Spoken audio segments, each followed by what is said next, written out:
నమస్తే, welcome to our channel. ప్రస్తుతం మనతో పాటు అయితే ఓయూ స్టూడెంట్ అనిత ముదిరాజ్ గారు ఉన్నారు. మరి ఆమెతో మాట్లాడదాం. నిన్న స్టూడెంట్స్ ని కొంతమంది తీసుకొని పోలీస్ స్టేషన్ అనేది అరెస్ట్ చేశారని కూడా విన్నాం. అసలు ఏం జరిగిందని? అందరికీ నమస్తే. నా పేరు అనిత ముదిరాజ్, ఉస్మానియా యూనివర్సిటీ విద్యార్థిని. నిన్న 21 రేపు సీఎం రేవంత్ రెడ్డి వస్తున్నాడు ఉస్మానియా యూనివర్సిటీకి. ఆయన గతంలో ప్రభుత్వం ఏర్పడక ముందు 2 లక్షల ఉద్యోగాలు వచ్చే ఏడాది డిసెంబర్ వరకు ఫిలప్ చేస్తా అన్నాడు. సో ఇప్పటి వరకు కూడా ఫిలప్ చేయలేదు. ఆ మాటనే ఎత్తుతలేడు, నిరుద్యోగుల మాటనే ఎత్తుతలేడు. సో మేము మీడియా ముఖంగా ఆయనకు మా బాధ చెప్పుకుందామని నిన్న మీడియా ముఖంగా చెప్తుంటే పోలీసులు వచ్చి అరెస్ట్ చేశారు అనమాట. ఒక మహిళా విద్యార్థులని కూడా చూడకుండా పొద్దుగాల తీసుకుపోయి నైట్ 10 దాకా వాళ్ళ దాంట్లో ఉంచుకున్నారు. నేను ఒకటే అడగదలుచుకున్నాను, ఇగో ఇందిరాగాంధీ కూడా శాఖలన్నీ ఆమె తానే పెట్టుకుంది. ఈయన కూడా శాఖలు, విద్యాశాఖ అంటే ఏంది, క్యాబినెట్ హోదగల శాఖ, అలాంటి శాఖను కూడా ఆయన తాను ఉంచుకుండు. ఆయన ఎట్లా మాకు అపాయింట్మెంట్ ఇయ్యాడు మా నిరుద్యోగుల బాధ చెప్పుకుందాం అంటే?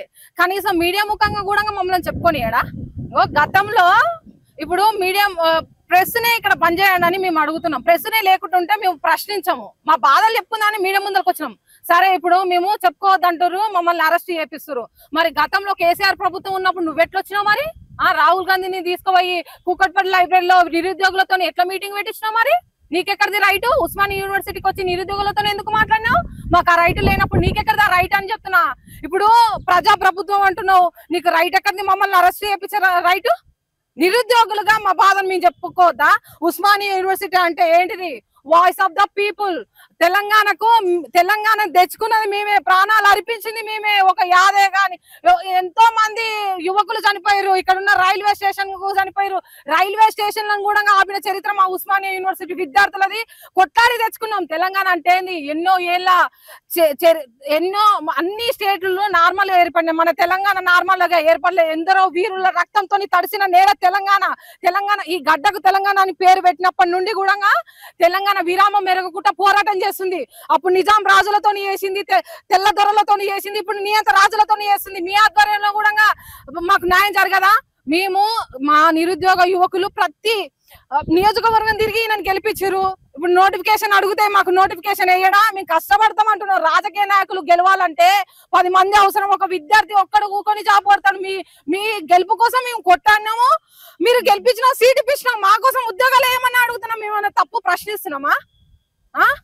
ఒక విద్యా మంత్రి లేకపోవడం ఏంది? అసలు సిగ్గుచేటు క్యాబినెట్ హోదగల అది మేనిఫెస్టో చూసుకున్నట్లయితే నవోదయ పాఠశాలలు, తర్వాత మండలానికి ఇంటర్నేషనల్ స్కూలు, 5 లక్షల విద్యార్థి భరోసా కార్డు, ఇవన్నీ పెట్టినావు. ఇవన్నీ ఎక్కడ పోయినాయి? ఆరు గ్యారెంటీలు ఆగమైపోయినవి. ఇప్పుడు మమ్మల్ని అందరినీ తీసుకుపోయి గంగల కలపాలనుకుంటున్నావా? చెప్పు.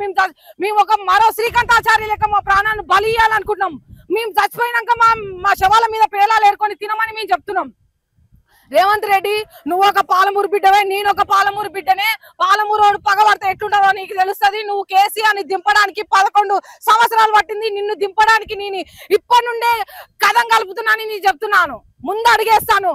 విద్యార్థులు ఎంతమంది కళ్ళ కాయలు గాయంగా మీరు ఒకసారి లైబ్రరీకి చూడండి. పోయి ఒక్క పూట తిని ఒక పూట పండుకుంటున్నాండి. ఎప్పుడు గత ప్రభుత్వం పైన ఏర్పడమే అవుతుందా నీకు?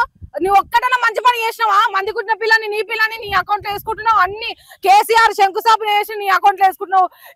ఆయన చేసిన దానికి నువ్వు వేస్తున్నావు. ఒక్కటన్నా నీ ఆధ్వర్యంలో మంచి పని జరిగిందా? ఇంకా ఎన్ని రోజులండి? అసలు నిరుద్యోగుల గురించి మేము ప్రశ్నించొద్దా?